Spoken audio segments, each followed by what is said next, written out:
can come on and you can drop me. Oh, okay. Okay, we are live.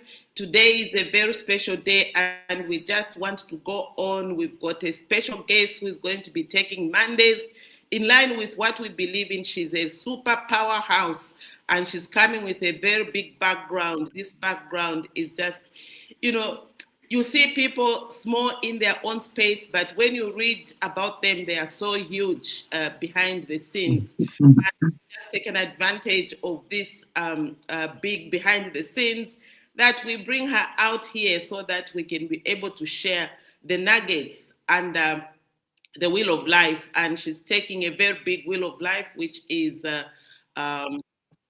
financial and career, and the way that we have to continuously be productive.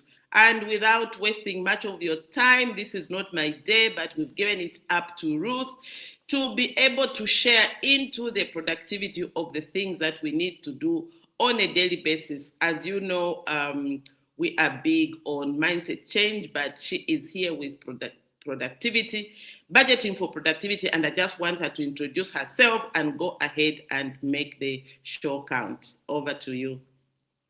Thank you, Sunshine. Thank you. Good morning, everybody. And thank you very much for the warm introduction. And thank you, everyone who has taken time to join us this morning at a very, very interesting and important session on a Monday morning on mentorship.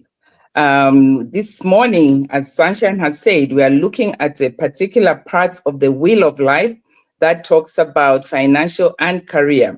Those of you not familiar with the wheel of life, basically the wheel of life are the different areas of our individual lives that we need to be taking care of on a regular basis. These are defined as social and spiritual and ethical, physical and health, social and culture, and then we have family and home. Now, today we're looking at financial and career. So these are the various components of the spokes of life that Sunshine alluded to. So under financial and career today, we are looking at a particular topic on budgeting. And I want to disclaim right from the onset that budgeting is a very, very vast topic. And so in our 30 minutes, it's not going to be exhausted. So it's a non-exhaustive topic. And we're also looking at budgeting under the current theme of budgeting for productivity. So we're just going to give a few insights on budgeting, an area that should be of everybody's interest. As long as you handle money, whether you are a worker, a student, a dependent, as long as at some point you do handle money, you ought to know how to manage that money through budgeting. So the few insights we'll give this morning will just get you started and hopefully create an appetite for you to want to dig further into the topic of budgeting. So without wasting much more of our time, I'll just let you know a little bit about myself. My name is Ruth Mugala. I've participated in the mindset change process. And under that program, I have a name that has been given to me, which is called Uplifter. So on this show, I'll be called Uplifter. The reason why I chose this name is my desire is really to uplift people. When I meet you, I would like to engage you and see how I can participate in raising you up from where you are into the next higher level in whatever way possible. So I'm Uplifter. I'm a chartered accountant by profession, a fellow of Zika. And so I'm just going to give you a few insights based on my experience and also my profession. So we'll start by defining a budget. Now, we are not looking at corporate level only. This topic is actually trickled down and targeted to us as individuals, as a Zambian citizen, as a child in a family home. How do I manage my finances? So budgeting, let's define what is a budget. A budget, simply put, is just a way of managing our money. It is a plan for coordinating your income and expenses. If I might add on, coordinating your future income and future expenses. You cannot budget for what you have already spent because it's already a sunk cost expense.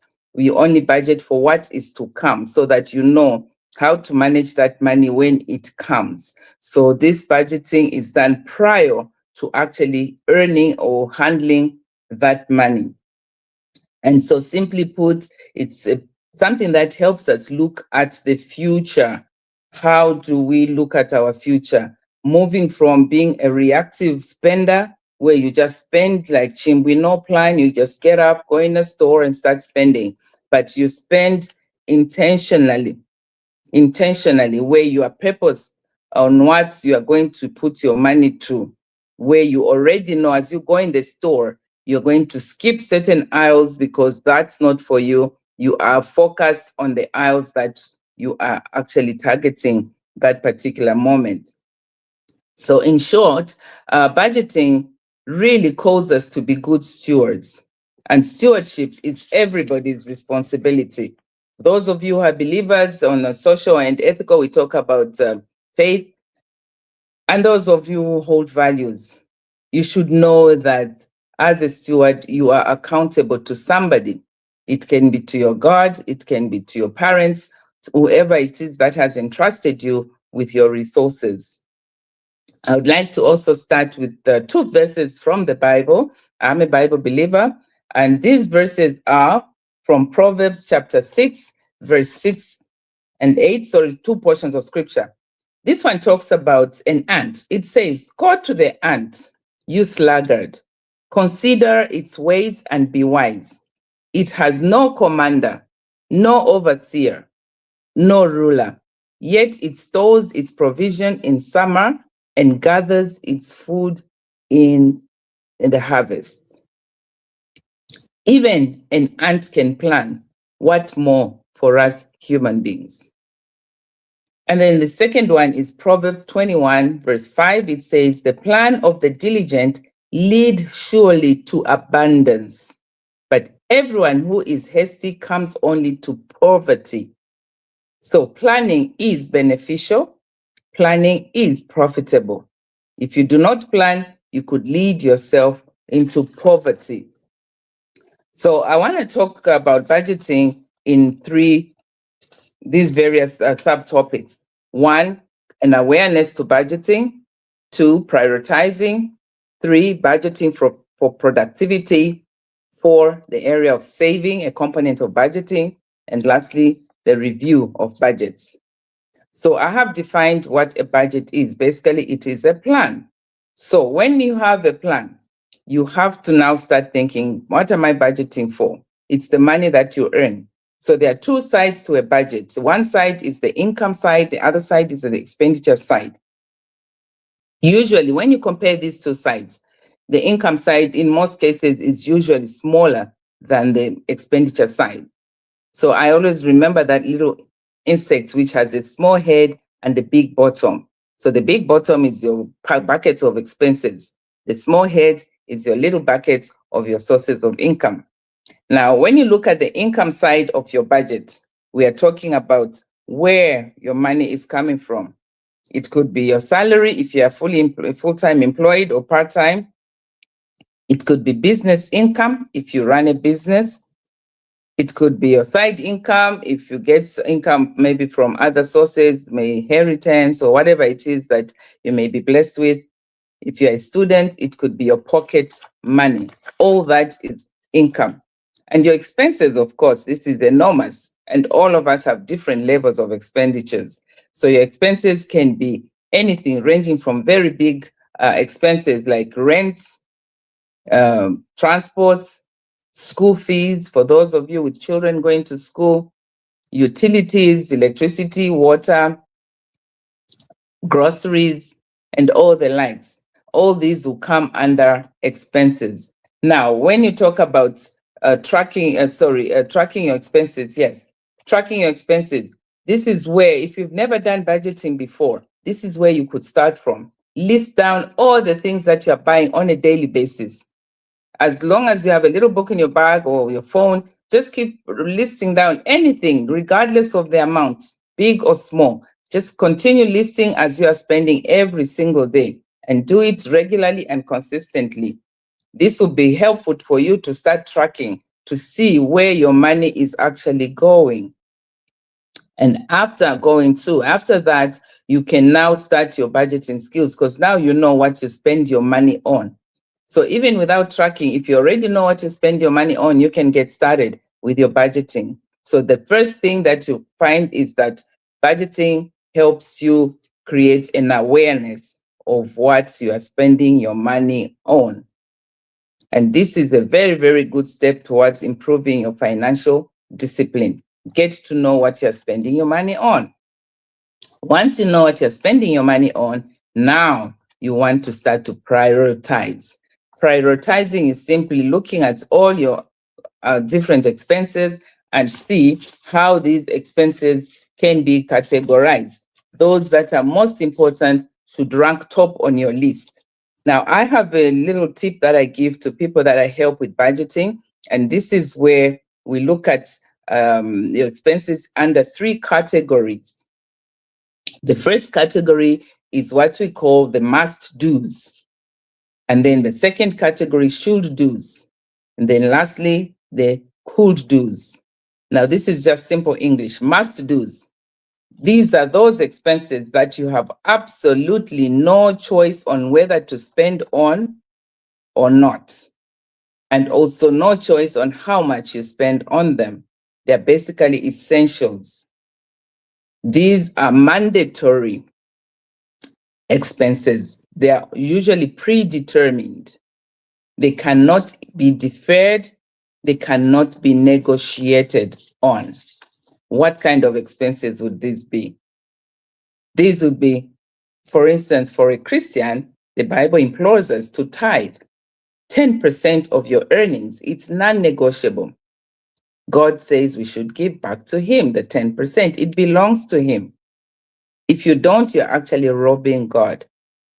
The second one is things like rent or a mortgage. If you have a mortgage, you cannot decide not to pay rent this month. So it's mandatory. You cannot negotiate to pay half.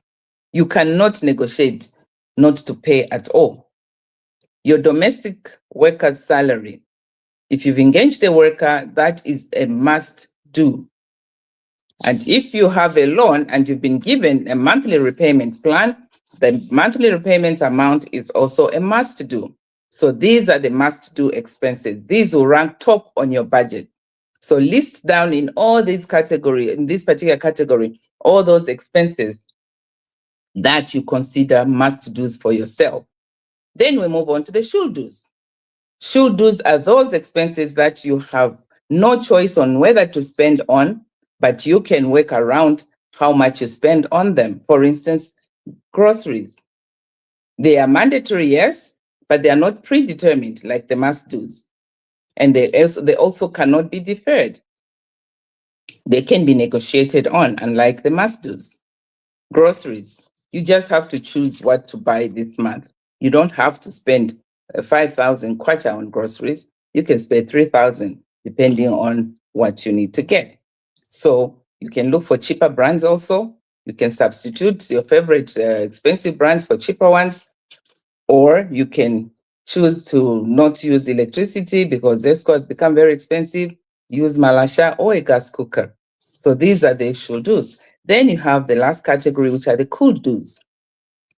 These are those expenses that you do not necessarily have to incur, but you may want or desire to spend on them. They are more like wants than needs. They are enjoyable, but they are not essentials. They are desirable, but they're not necessary. And you don't have to incur them every month. These can be deferred. For instance, you may just need a new dress because there's a family function that's coming up that you need to really stand out, and you don't have much in your closet anymore. They've worn out. You need to get a new dress. Yes, that could be a must do. But in the event that you cannot afford it, then you can actually skip it and either send your apology not to attend the function if you feel strongly that you don't have anything better to wear. But if you do have something you can replace, go ahead with it. So you categorize your expenses in those categories: must do's, should do's, and could do's. And then you start putting in the list of what is in there. Now we'll look at budgeting and the productivity. We are now currently running 100-day of national productivity. I would like to congratulate Sylvia, Dr. Sylvia Mansa, who is a personal friend, and she's the owner of the SBM company consultancy and training. I was actually awarded to be an ambassador for the national productivity in Zambia. Congratulations, Sunshine, and well done. So what does this really mean? We are actually, because of this government initiative, we are reflecting on 100 days of national productivity and mindset change. It is important to recognize that productivity is not only about how we work, it is also about how we manage our resources, and hence this topic that we're looking at. So budgeting helps us direct our monies towards productivity priorities. For example, we can budget for our education and skills development, business and income generating activities, investments, and supporting long-term growth. Meeting important family responsibilities. If you are an important family member, you need to always know that you'll be called upon to contribute. And unless you have planned to do so, you may find yourself not able to do so. So during this productivity week, let's realize that we are a serious component of the area of productivity in our country. In this way, budgeting becomes a part of a broader mindset shift, moving from reactive spending to intentional financial planning. When we budget as individuals, we contribute to a stronger family, we contribute to a stronger community, stronger workplace, and ultimately a more productive nation. Have you realized that we complain the most when we are broke? When you have no money, you find yourself complaining and starting to blame people, starting to blame your parents, starting to blame the government for not doing certain things. Yet it is us who have messed up our finances. We start playing the blame game. So just know that you are a serious component of our national productivity. Through budgeting, you will make yourself a more effective and efficient citizen that will contribute towards national productivity. I'll move on to another area, which is savings. Develop a good habit of saving. We have a general rule in finance that says 20% saving rule. Save 20% of every money that passes through your hands, whether you have earned it or not, whether it's been given to you or not. It's a money that needs to be channeled towards future use.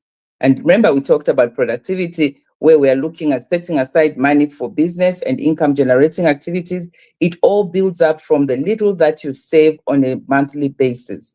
You may not have a huge capital to engage in this, but if you save consistently on a monthly basis, it will eventually build up and enable you embark on income generating activities.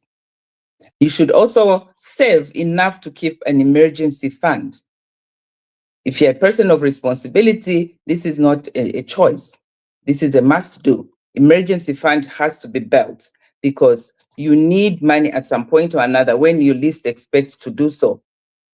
And usually the rule of thumb is your emergency fund should be between 3 to 6 months equivalent of your earnings, such that even if you lost your job today, for 3 to 6 months, you may not really feel the impact because you have saved enough of your earnings during the past periods that you worked, and you have enough of money equivalent to 3 to 6 months of your salary.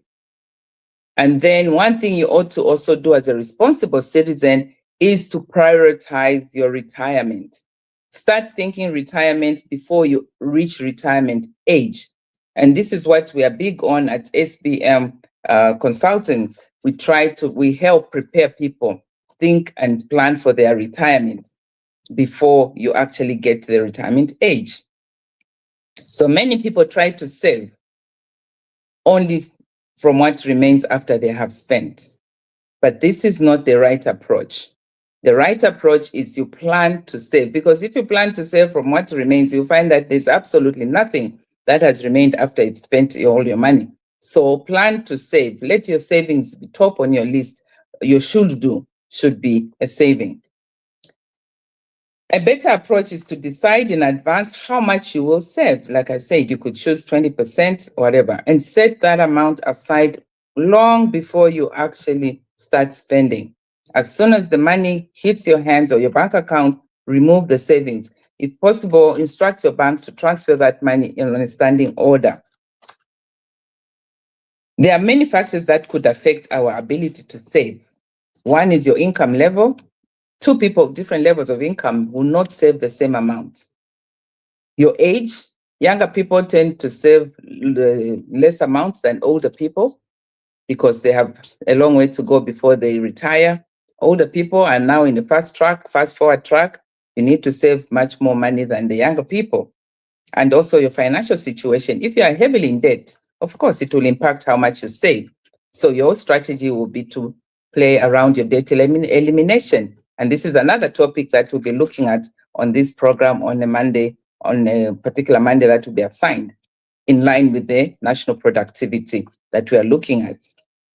So every amount saved consistently will grow into something meaningful over a period of time.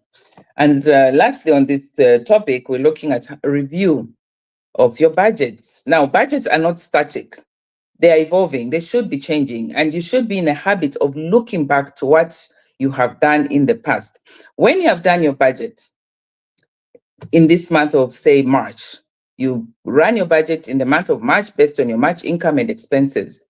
In April, it doesn't mean you pick up the same budget and go ahead and run the same budget. Your situation may have changed. There could be a number of things that have moved from the last time you prepared your budget to the current time.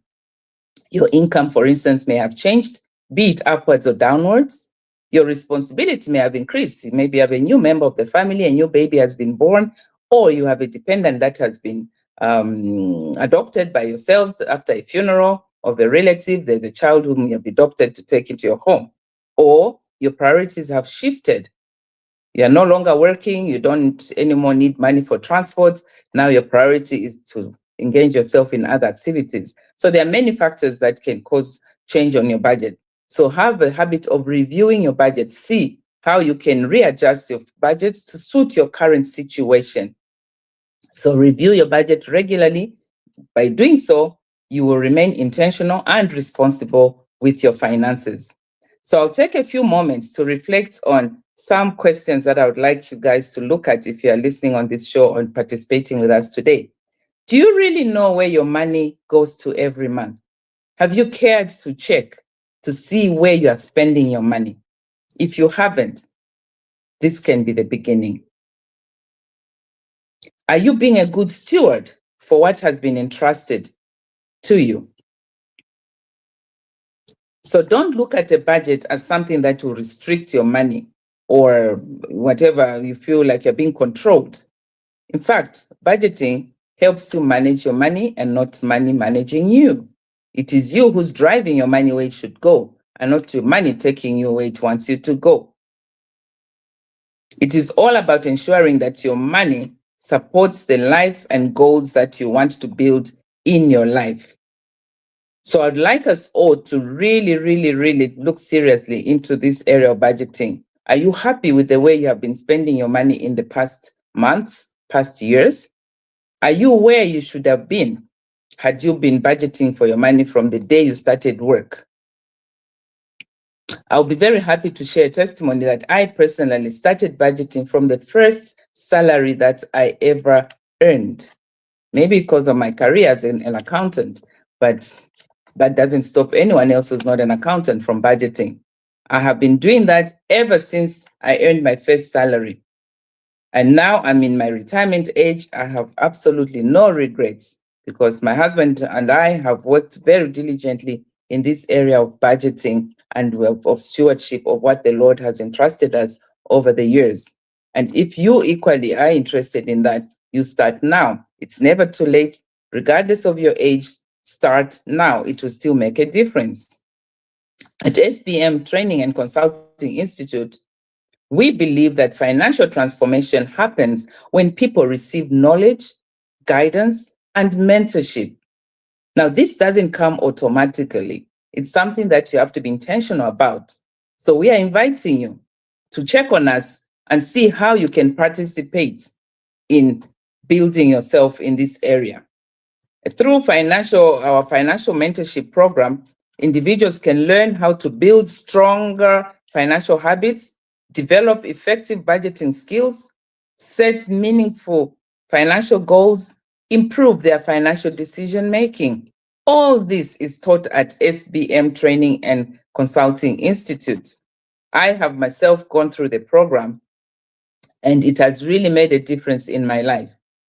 Despite my background, there are a lot of things that I've learned and that have made me even a better steward in my area of finances through the SBM Training and Consulting Institute and Mindset Change process, so which I would really want to invite you to participate in. I think at this point, I would want to pass on the mantle to my promoters to maybe speak a little bit more in how we can have us participate in this national productivity agenda that is currently running. Over to you, SBM team.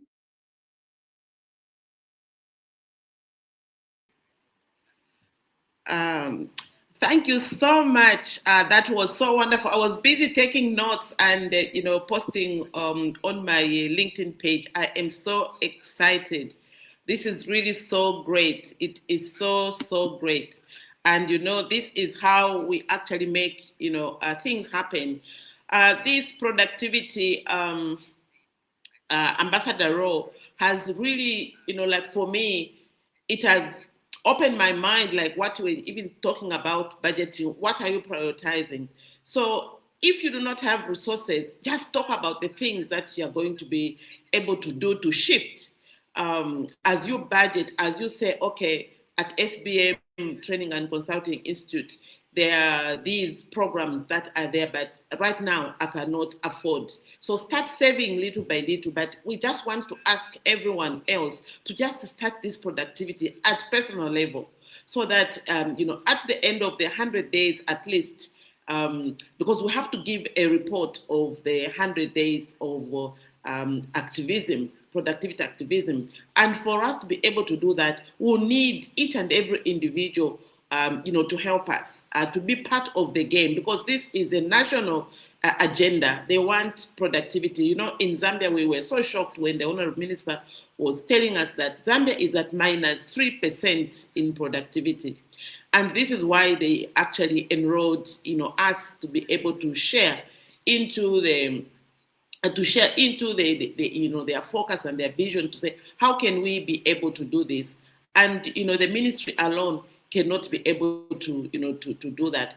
But they have done so much. They have created, opportunities for people to actually come through. So through the 7 ambassadors that have been, assigned different roles and different sections in our country, we are just appealing to each one of you listening today. And after the show, please just share it to anyone who is able to just click on the link. And we call it Free Mentorship Academy because all you need is just to have a phone and bundles there, so that we can be able to shine together.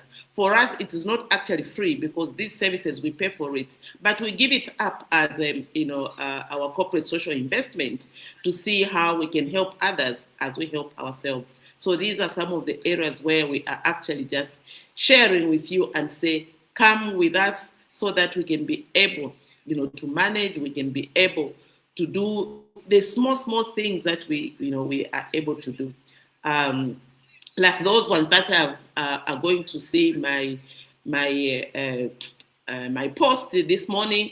Yesterday we had our Agora business meeting where we're planning for the next AGM in June, and it was just so amazing how just small wins, asking your team members to put on on a same uniform so that you can show presence.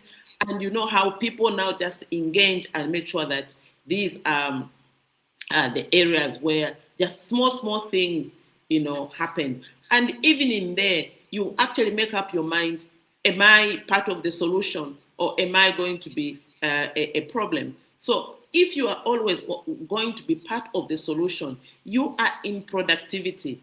And because I have to move around with my productivity ambassador role, I made it a point that I join in there and be part of the solution. So we move forward. And the things moved smoothly, and we're able to count a win that day. So I'm so proud of myself that I'm part of the solution that is happening. So every time that we've got things that we need, charity begins at home. So today's budgeting for productivity is one area where we are saying this is so good. I think Uplifter is here. Let me just add you to stage so that we can just conclude on a high. You have been amazing and you are so dependable. Even when I was receiving the ambassador productivity role, I said I've got a team to drive this productivity with. So I am so grateful that you have actually agreed to be anchoring this on Mondays.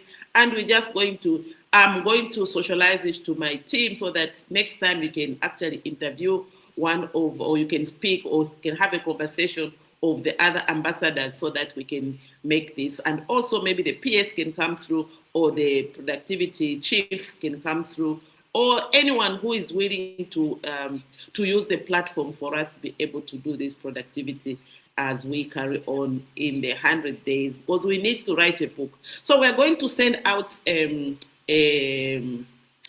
code.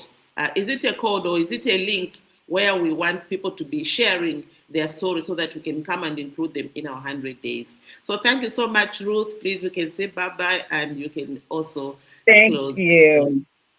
Thank you so much, Sunshine. And I'm so excited to be a part of the team that is moving the nation forward. So as we conclude today's session, I would like to remind us that budgeting is not simply about limiting our spending. It's all about making intentional decisions about how we use our money, our resources. And this will fit in very well in the national productivity. And there'll be less stress, less complaining once you get into a habit of managing your resources efficiently and effectively and proactively. Thank you once again, SBM team, for this opportunity to be a part of the team that's moving the nation forward. And we're all looking forward to more people joining us in this cause. Thank you, people, and have a wonderful day. God bless you all. Shalom, shalom.